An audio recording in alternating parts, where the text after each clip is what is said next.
Москвадан Казакстанга 5 пересадка үйүңүздөрдөн барып алып кетебиз. Кирди чыкты кылабыз жана жолдо документтериңиздерге да жардам беребиз. Машинабыз таза жана ыңгайлуу. Сиздерди жолдо чарчатпай, аман эсен алып барып келет. Сиздердин кызматыңыздарда өз ишин мыкты билген тажрыйбалуу Эрнис. Андыктан төмөнкү номерлерге чалыңыздар, жазыңыздар. 89 296 544 564 89 250 17 16 16.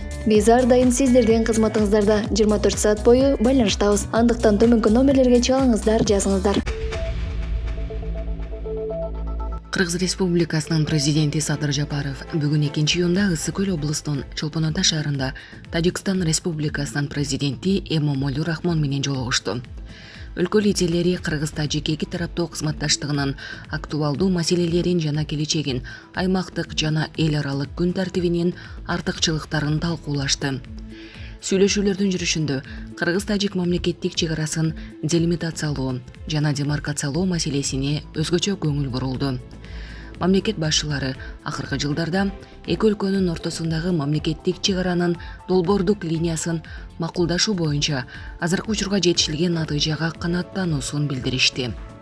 Садыр Жапаров менен Эмомали Рахмон сүйлөшүүлөрдү натыйжалуу улантууну жана өз ара сый урматтын жана ишенимдердин негизинде өз ара алгылыктуу чечимдерди издөөнү жакташты. Өлкө лидерлери эки өлкө ортосундагы достук жана ынак коңшулук байланыштарды сактоонун маанилүүлүгүн ырастап, бардык пайда болгон маселелерди саясий дипломатиялык жол менен гана чечүүнүн маанилүүлүгүн белгилешти. Булак президент кежи.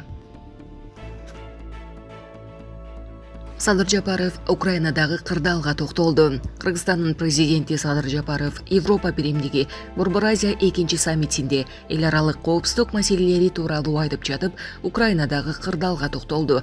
Жапаров билдиргендей, Кыргыз тарап кандай гана чыр болбосун сүйлөшүүлөр аркылуу чечилиши керек деп эсептейт. Биз бул согушту токтотуу боюнча өз ара алгылыктуу чечим табууга өлгө боло турган ортомчулук аракеттерди жана тынчтык демилгелерди кубаттайбыз. Кыргызстан аймактык бүтүндүк, суверенитет, мамлекеттердин ички иштерине кийлигишпөө принциптерин катуу карманат жана эл аралык укуктун жалпы таанылган принциптери менен ченемдерин сактоону жактайт.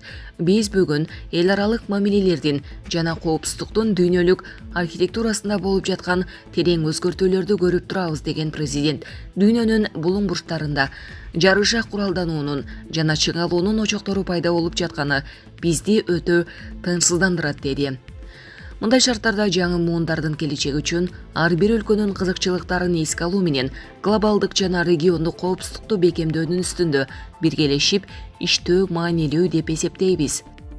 Бүгүнкү басма сөзгө жасай турган биргелешкен билдирүүбүздө тышкы иштер министрлерине жана Евро биримдиктин жогорку өкүлү Боррель мырзага Европа бирлиги менен Борбор Азиянын ортосундагы байланыштарды тереңдетүү боюнча биргелешкен жол картасын ишке ашырууну жол жоболоштуруп, алдыга жылдырууну тапшырабыз. Кызматташтыктын негизги багыттары боюнча менин сөзүмдө айтылган сунуштар бул документте эске алынат деп ишенем деп сөзүн жыйынтыктады президент Садыр Жапаров. Белгилей кетсек, учурда Чолпон Ата шаарында Кыргызстандын президенти Садыр Жапаровдун төрагалык астында Европа биримдиги Борбордук Азия 2 саммити өтүп жатат. Саммитке Казакстандын президенти Касым-Жомарт Токаев, Тажикстандын президенти Эмомали Рахмон, Өзбекстандын президенти Шавкат Мирзиёев, Түркмөнстандын министрлер кабинетинин төрагасынын орун басары Нурмухаммед Аманипесов жана Европа кеңешинин президенти Шарль Мишель катышууда. Иш-чараны 100 жакын жергиликтүү жалпыга маалымдоо каражаттарынын өкүлдөрү жана 70 чет элдик журналист чагылдырууда. Эске салсак, Европа биримдиги Борбордук Азия 1 саммити 2022 жылдын октябрында Астанада өткөн. Булак Назар Ньюс кежи. Бүгүн 2-июнда Ысык Көл облустунун Чолпон Ата шаарында Борбор Азия мамлекет башчыларынын жана Европа кеңешинин президентинин 2 жолугушуусу башталды. Номер 2 мамлекеттик резиденциясынын Конгресс холлуна кирердин алдында Кыргыз Республикасынын президенти Садыр Жапаров делегация башчыларынын ар бирин президенти Шарль Мишельди, Борбор Азия өлкөлөрүнүн лидерлерин, Казакстан Республикасынын президенти Касым-Жомарт Токаевди, Тажикстан Республикасынын Республикасынын президенти Эмомали Рахмонду, Өзбекстан Республикасынын президенти Шавкат Мирзиёевди жана Түркмөнстандын министрлер кабинетинин төрагасынын орун басары Нурмухаммед Аманипесовду тосуп алды. Кол алышуу жана биргелешип сүрөткө түшүү аземи аяктагандан кийин делегация башчылары Борбор Азия мамлекеттеринин башчыларынын жана Европа кеңешинин президентинин экинчи жолугушуусу өтө турган жыйындар залына киришти. Булак президент кежи. Өзү Орусияга кетмек. Чүйдө жаңы төрөгөн ымыркайын iPhone менен 100 000 сомго сатып жиберген келин кармалды. Чүй облусунда жаңы төрөлгөн баланы сатуу фактысы аныкталды. Бул тууралуу бүгүн 2-июнда облустук милициядан билдирди. Маалыматка ылайык Ысык Ата райондук ички иштер башкармалыгына 1998-жылы туулган жаран курсагындагы баласын сатууга ниеттенүүдө деген маалымат келип түшкөн. Жүргүзүлгөн ыкча миликтөө иш-чаралардын жүрүшүндө милиция кызматкерлери тарабынан жаңы төрөлгөн баланы сатуу боюнча кылмыштуу схема аныкталды.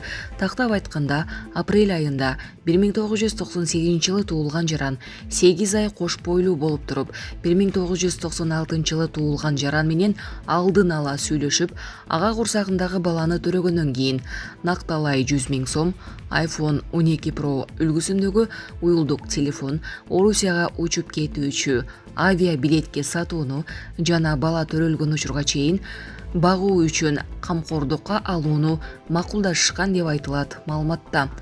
Андан соң жаран Ысык Ата районунун жалпы дарыгердик практика борборунун кызматкери менен кылмыштуу бүтүмгө кирип, өзүнө кош бойлуу болгондугу тууралуу жалган карта түздүрүп алган. 20 майда жаран жасалма картада көрсөтүлгөн жарандын ысымын колдонуу менен Ысык Ата райондук жалпы дарыгердик практика борборунун төрөтүүнөн кыз төрөгөн. Аталган факты боюнча кылмыш жаза кодекстин балдарды сатуу негизинде кылмыш иши козголгон.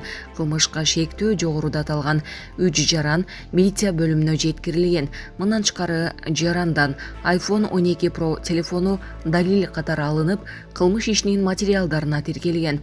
Тергөөнүн жыйынтыгы менен бул кылмыш ишинин бардык катышуучуларынын кыймыл-аракеттерине юридикалык баа берилип, тиешелүү айыптар тагылган.